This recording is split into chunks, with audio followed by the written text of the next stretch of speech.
Hello there, everybody. I'm Mel Allen, and this is Baseball Collector.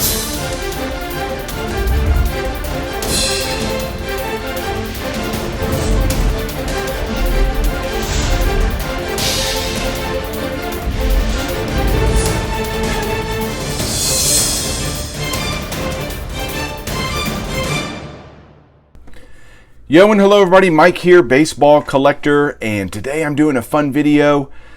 I was talking to my buddy Joe the other day. You know him on YouTube as Silver Jackify, and he and I were talking off YouTube, which we are prone to do from time to time as we are buddies, and we were talking about his top 50 video. I was telling him how awesome it was. He did a video about his top 50 cards, baseball cards in his collection, and I thought it was a great video and a great idea, and we were talking about that. And he said, yeah, I don't know why more people don't do videos like that. And I said, well, maybe I'll do a video like that. And he kind of encouraged me to do that. And so here it is. I'm going to do not my top 50, but I'm going to do my top 30 cards, 30 baseball cards. And all mine are going to be baseball cards. Joe had like a hockey card in there and maybe a basketball card or something, but all mine are baseball cards.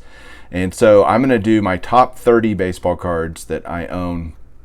The way I did it was I looked at basically value, and so I'm going to show my least expensive, quote unquote, my 30th most expensive card all the way to my most expensive card in terms of value, and it's a nice little run. I certainly don't have the same kind of top end in my collection that Joe does, but I'm really excited to show you guys what I have, and here we go with my top 30. All right, let's just get right into it. Number 30 in my collection is the 1959 Bob Gibson rookie card, as we affectionately call it, the Pepto-Bismol card because of the pink color. But there is that card. I'm going to do these relatively quick. I mean, a lot of these cards you'll be very familiar with. So there's that one, number 30. 29. I love this card. 1913 Tom Barker game, Ed Walsh in a mint 9. Now, granted, it's a game card with rounded corners already, so it's not hard to have a 9, but to have a card that is, 106 years old be in this beautiful of a condition, because you can have surface issues and, it can still not be that great being that old. And so this is just beautiful. These were a game card that were put out. They look really cool on the back. It looks like almost like a playing card with a baseball player there. And so I just got this for my kind of Hall of Fame, just having a card of every Hall of Famer during their playing days if I can get it. So there's my Ed Walsh, and that's a mint 9. Next up is this 1948 Bowman rookie card of Mr. Yogi Berra in a good 2. So you're going to see kind of some lower grades. Obviously, the higher grades would be way more expensive and would be higher on the list, but when they are what they are, they're valued at what they're valued at. So there's a neat Yogi Berra rookie. Next up is the Jeter rookie 93 SP foil. This one's in a near mint 7, and believe it or not, even a 7 grade makes my top 30 cards in my collection in terms of value. Next up is the Mickey Mantle 1957 Topps. This entire 30 cards is going to be very Mantle heavy because Mantle is one of the highest valued guys in the hobby, and so I have a lot of Mantle cards, and so there's a lot of them in this run here, but that's a really cool one, 1957 Topps. I love that pose. It's a just great card. Next up, one of a few that are like this sideways. So the Jerry Koosman rookie card.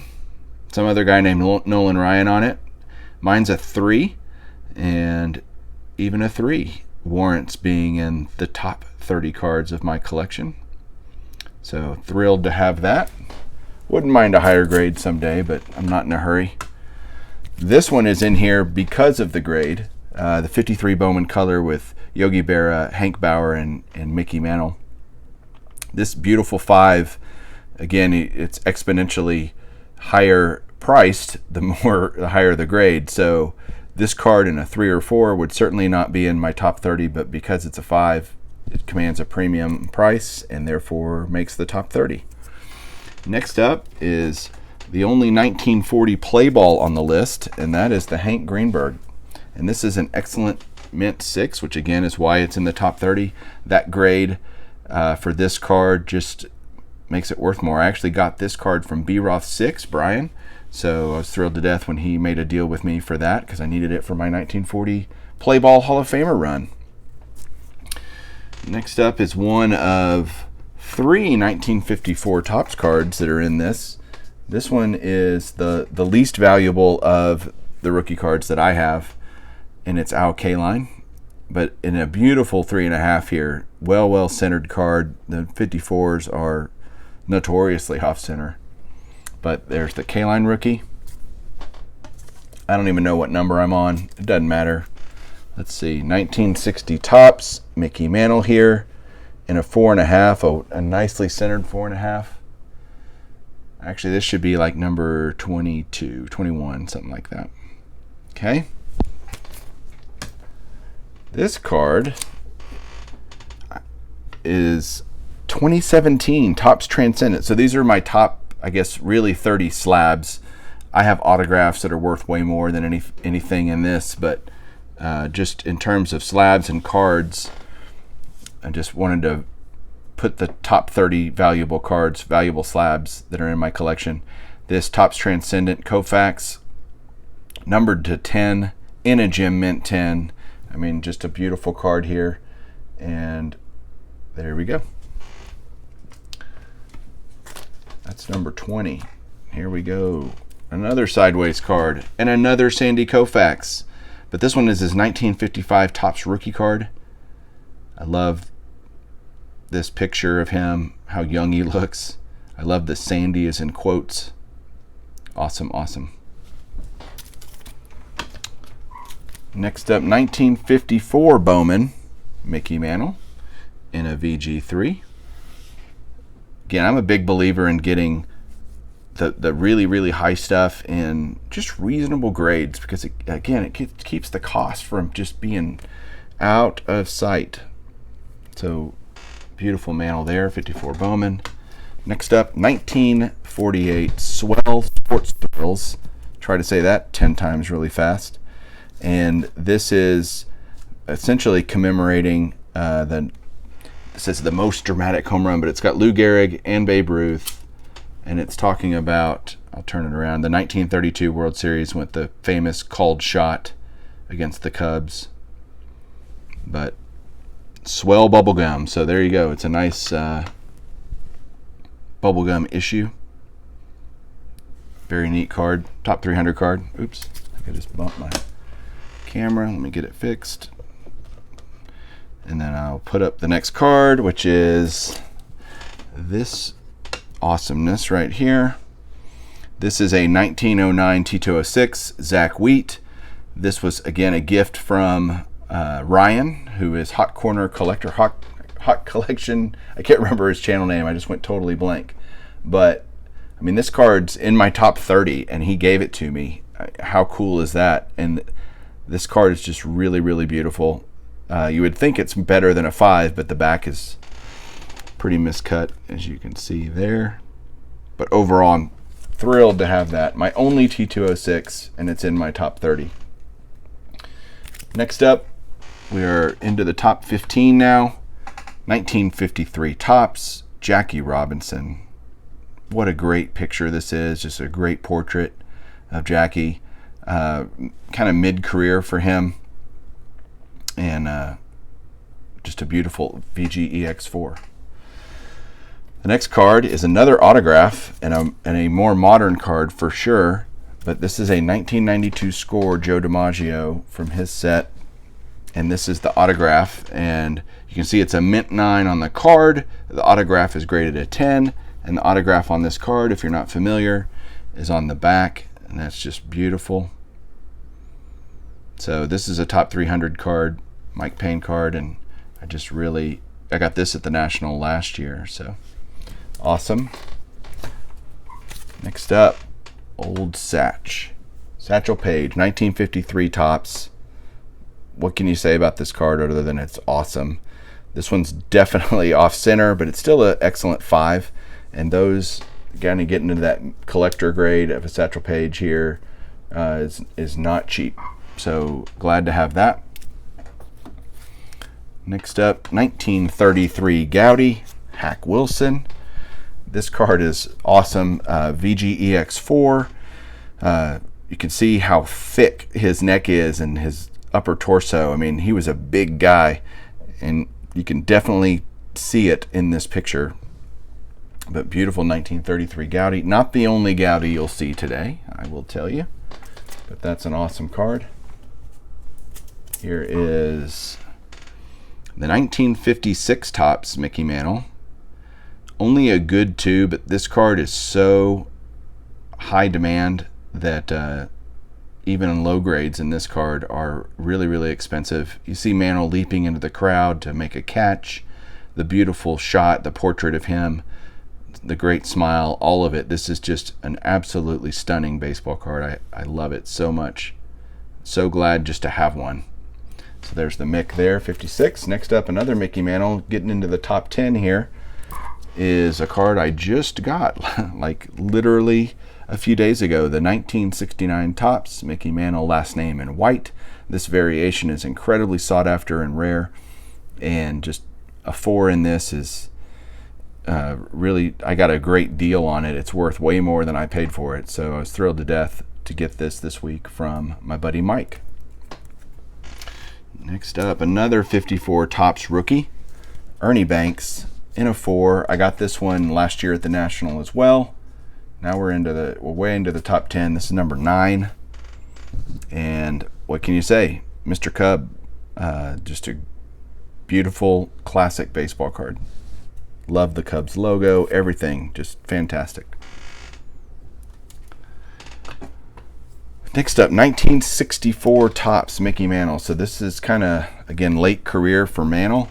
This card is on this list and this high on this list because of the grade. It's a near mint 7 and just a beautiful card. I got this, I think, about a year ago or so. Now we're getting into the, this card's worth about $600, so we're starting to get into that range here. Another card of sideways here, and that's the 67 Topps Tom Seaver rookie, 4.5. I got this year at the National, and 4.5. I think I got a really good deal on it. I love the centering's pretty good, and this is just a really tough card of a, because it's a high number, high series card of a great pitcher, Hall of Famer Tom Seaver. Oh, and Bill Dennehy. Congratulations, Bill, for being on that card. All right, next up. Can't believe this card's number 6, but it's number 6. And that is the 1935 Gowdy 4-in-1, Ruth, McManus, Brandt, and Rabbit Moranville. So you actually have 2 Hall of Famers pictured here. This one's a 2.5. It's got a big crease right in the middle of the card. But overall, I got this, I think, like in 2014 at the National. And it's my only Ruth Playing Days card. And I think actually Joe has this card too in his collection. It was in his top 50. So just one of those great Ruths you can get for a at least reasonable price. And so the back is I think it's a puzzle piece, yeah. Don't even know who that is, but that's a puzzle. So love that. Here's a modern card. Again, this year National. It's amazing how many of these cards I've been able to pick up just over the last year or two. I've really been able to get my collection kind of to another level. And I picked this up this year at the National via trade. I traded a PSA 6 and a PSA 9 to get this PSA 10. I thought that was a very smart move. I know Eric, those back pages, helped me pick out which 10. I traded with a dealer that had 6 or 7 or 8 of them. And he and I kind of looked them over, and he helped me figure out which one was the best one. And we settled on this one, and I'm glad I did. I'm so thrilled having it. All right, that was number 5. Number 4. Roberto Clemente, 1955 Topps, rookie card in a VG EX4. This is the card I bought from Filmington at the National this year, and I was just so happy to make a deal with him to be able to add this card to my collection. Absolutely love it. Clemente rookie. I could just stare at that card all day.